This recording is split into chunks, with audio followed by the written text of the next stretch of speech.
Hey, welcome back to another Prairie Sunset Ranch farm vlog. I'm Aaron. Thank you for tuning in today.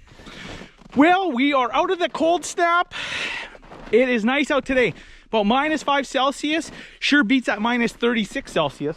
But with that said, we do have cold weather coming next weekend for 3 more days, and then it's going to warm up again. So these horrible temperature swings are tough on the animals, but it's even more horrible when you're having calves. So we're going to be starting calving very soon here. I am planning for the next week to 2 weeks. So we got to be on our A game. What we're going to do is we're going to bring you people along with us through the first step all the way to the last step of calving, meaning how we prepare or plan for calving, what we do, and how we get the animals separated into their calving area. We have to bed up here, we have to put a feeder, and I gotta bring some bales and fix up that wall, etc. So I will bring you along every step of the way, and this today is gonna be the very first stage of our preparation for calving. So we'll make it a few part series, and we'll show you all the way until the calves are born and they're out frolicking out of the corral area. So we'll let you know how we do that, and enjoy. With that said, we got a lot to do, so let's pitter patter and get at her. The following is a paid promotion by Prairie Sunset Ranch. Hi everyone, I'm Aaron from Prairie Sunset Ranch. If you haven't done so, you should definitely consider subscribing and hitting that little bell chime notification so you don't miss any of our friggin' awesome videos. Woo! Now let's continue with our feature presentation. So basically this is the front area. We have an old feeder there, so we're gonna bring the old feeder up, usually in this area, so it has from a north wind block. We are blocking off this half that isn't so far. So I'm gonna bring the bucket in. I'll probably do it next couple days, clear this out. We're gonna get those girls in here once it's bedded, fed. Once they're bedded and fed in here, we're gonna bed up that little shelter. We're gonna close this piece off, put a couple bales, and we're gonna make like a little area so when the calves are born they can come and lay against here if there's a north wind, etc. And then we got to bed this up really heavy, this old barn. We have all our big rounds stacked in here, and yeah, it stays really warm in there. This old barn's seen a lot of calves, but I do have to replace it here in the next, man, I would like to get a new barn next year. We'll see. It just depends all on cattle prices, I guess, etc. Time, whatever else I need. So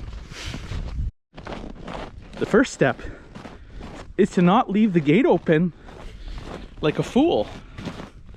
Hey, if the glove fits, wear it, right? The age-old saying goes. So Dad and I identified a girl that's pretty close. So she came into the water bowl, Dad closed the gate, and all we're gonna do, we both agree that she should go in. So we're opening up the water bowl gate. I closed the middle part from the other 2 girls that we have in the front there, and we're simply opening this gate that goes into the calving area. And obviously we're gonna be feeding up a bale here right away and everything, and we're just gonna bring her through. She's not the nicest cow, I know, so we're not gonna pressure her. We'll just walk her through nice and calm. So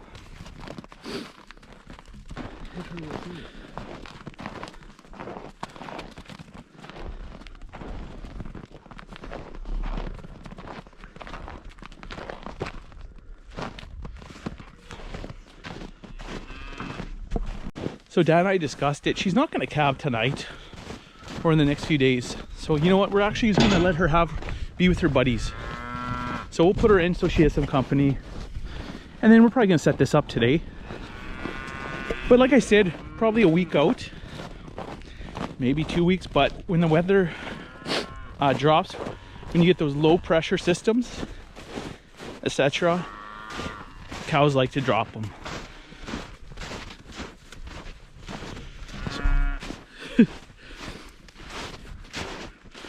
Sorry, girl. I steered you in the wrong direction, big girl. Yeah.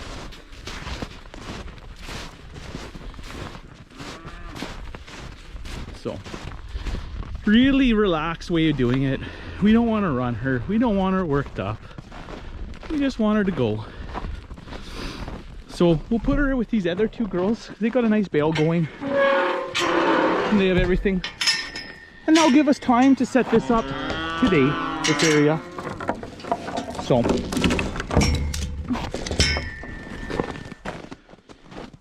Oh, here's another girl came to the water. She looks pretty big. I think she was one marked that she would have been bred a little bit earlier. So she can go in as well. And that's how we do it. Everything is basically run from this water bowl area. We have 4 different groups watering. And we bring them in accordingly. We'll close the gate. And we'll bring them into the calving area. So that's not our calving area. But they can stay there tonight together. And then we'll bring the 2 girls we got in. We'll bring them into that area. We'll put a feeder up. We'll bed appropriately. Get the barn ready.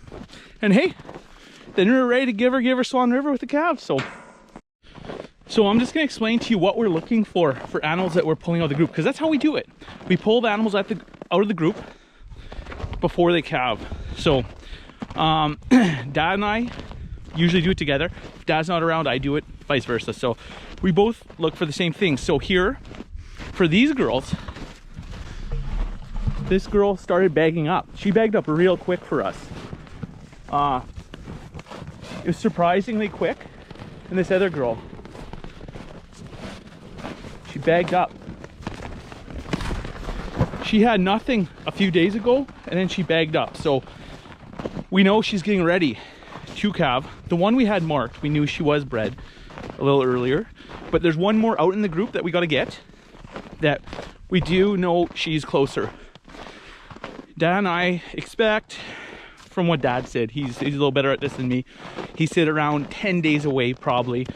So with that said, calves can come early, so we're always prepared. That's how we don't lose calves. At night we will bring anything in, probably bring all the animals in. Just say we have 12, 15, bring them into the barn, we lock them in, and we drop a cover over the door so no wind gets in. And with that, you know, 9 times out of 10 we wake up and there's a dry calf in there. It gets really warm. Like, it's, I know you probably, unless you've seen it, you wouldn't believe it, because I've come out here minus 32 Celsius. For sure a calf would be hurting. You know, you'd be lucky if it survives, but it'd be all frostbitten to heck. It'd be a tough go. But we've had nights minus 32. You go out there minus 34, 35 with the wind chill. You open that up and you just get a waft of like warm air. You could be in there in your sweater. It's really amazing the amount of heat put off by those girls. So you don't need a heated barn for winter calving. You just got to set up for it. It's nothing fancy. You don't have to be fancy with it. It just has to be efficient. So that's kind of what we're going by here. So this year we are going to be very proactive. We are bringing anything in that's bagging up. Boom. These red Angus, if you're not familiar with them, these red Angus calve quick. Now typically I believe cows start producing colostrum, which is their very first milk produced for the calf. This milk is very rich. It can be yellow, waxy, thick. Colostrum from the cow is very important to get into the calf. The first within the first 12, over the series of 12 hours, definitely within 24 hours it needs colostrum. You know, at that point, I don't know, it's touch and go. But basically that colostrum not only contains nutrients, it stimulates growth of the entire system of the calf, whether it be the nervous system, bone mass, everything is triggered by that colostrum. It gives it energy. It provides antibodies from the mother passed on to the calf. If the calf doesn't get colostrum, it greatly increases its chance of fatality or dying within the first, I'd say, month. You know, really, it really will follow that calf. Even that calf survives, it will follow it up until the last day. Now we have frozen colostrum from prior cows that we milked, we always take colostrum from them if they just gave birth and they have a big milk bag, or just say sometimes the calf can't keep up to a really productive mother. We will milk them out so the udders don't to prevent mastitis and issues with the udders. So we will milk them out. So we'll put them in the chute here and we'll milk them out. We have a panel we drop, and we actually can freeze it. We freeze it, typically keep it up a couple years even if it's not if it's properly stored. And when you heat it up, you don't want to microwave it. You kill all those good things, all that active stuff in the colostrum that keeps that calf going and gives it those antibodies it needs. So you don't want to microwave it. Lukewarm water in the sink, in a bag, whatever it be, and you thaw it out naturally like that. We basically try to give that calf in the first 6 hours of its life, if just say we're providing it, just say we have a 90-pound calf. It's a big calf. A 90-pound calf should get, I don't know, around 5% of its body weight. So, you know, about 2.5 quarts of colostrum of feeding until it hits that mark, you know. Let's go find that other girl and we'll look at her bag and see if she's bagging up. You think the girls are happy?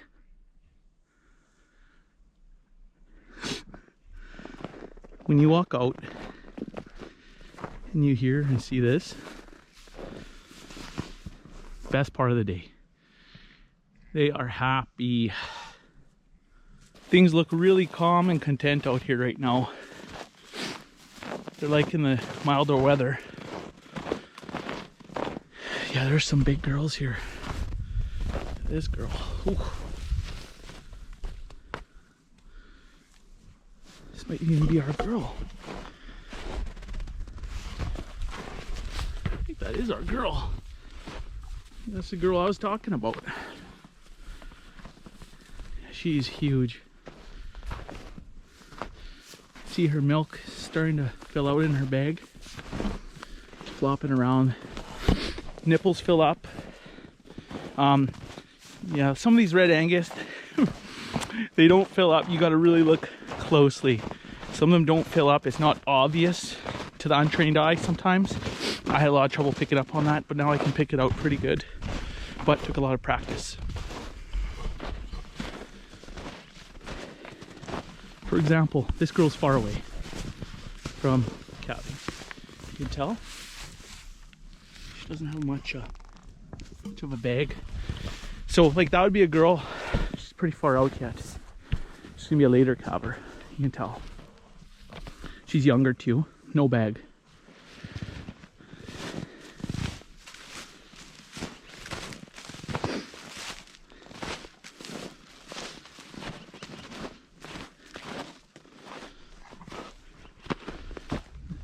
This big girl doesn't really have much of a bag either. I don't think we have to worry about her right now. But there's a few in here. So we definitely have to get that one I just showed you.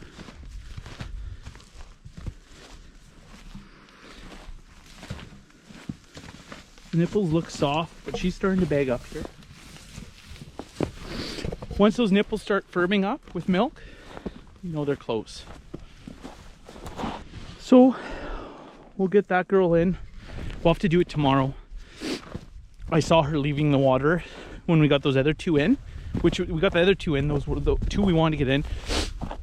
There's two more out here. I spotted one more, and then that one I just showed you. But yeah, so I guess we'll have to keep an eye on it.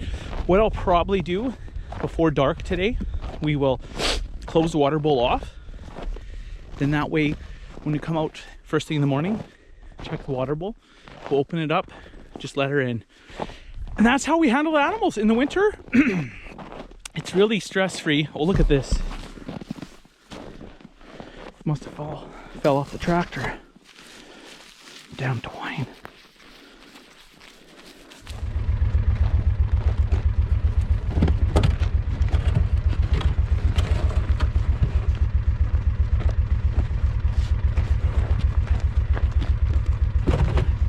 Always make sure they have mineral and salt. Very important. I don't have loose salt. I'm just gonna put the mineral around the salt block for now. I gotta pick up a bag tomorrow.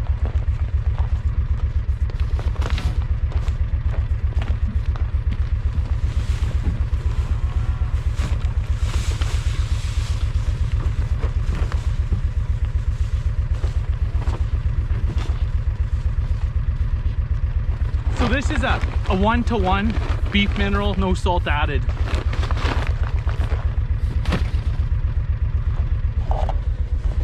Watch out, ladies. But I'd like to get some loose salt. I usually mix up the loose salt, but I had a salt block, so I just threw a salt block in there with mineral instead of mixing loose. Very important before calving to make sure they top up on mineral. You don't want any deficiencies.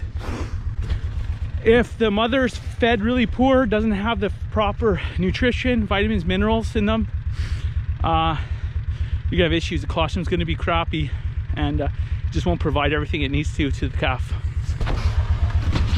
I'm gonna do a barn tour. French Canadian farmer subscriber. He actually is the gentleman that told me about the nag bag for the horses. So I'm gonna buy that netting for the bale for the horses for him, but he wanted to take a look at the barn, so I'm gonna do a quick barn tour there, probably next video. But for this one, we'll just stick to what we're prepping for the calving season, and pretty excited for it this year. I got big expectations for the girls. You know, I fed them extra good this year. I really put a lot of thought behind every time I fed up, what I'm feeding up, how much, and you know, I hope it all pays off, you know. But as you know, calving can go bad, it can go good. It just flip a coin. That's the way it is. Now the heifers here, they're gonna calve out on that side of the dairy barn. We'll look at this next video. I'll show you the dairy barn next video, the inside. On the far north side, about where that light is, a few feet in, that's the lamb's sheep side. So basically heifers will have from that light, all this section, doors closed, and they come in here in the cold. That open pole barn, after they're done, the west side of it, there's a creep area for the calves. It's bedded heavy. There's oats. There's a little bit of diatomaceous earth to help with, we use that for control of bacteria, pathogens and everything. It helps them out. They really eat the diatomaceous earth. We start off very young with them, and they consume it. We go through lots of diatomaceous earth. We believe it really helps out with like coccidiosis, etc. come springtime. So we're a big believer in that for all the animals. However, the heifers, colostrum, heifers not going to have as good colostrum as an older cow that's seasoned, this is a seasoned veteran. So we really keep an eye on the heifers and their calves come calving, even more so than the cows, because I don't see much milk bags right now, but with these young girls, it's very, very hard to tell. This one I can tell is bagging a little bit, but they just boom, 2 days, their milk drops and they calve. It's amazingly quick, especially with these young heifer red Angus. I better get them their salt block and mineral. They're driving me nuts here.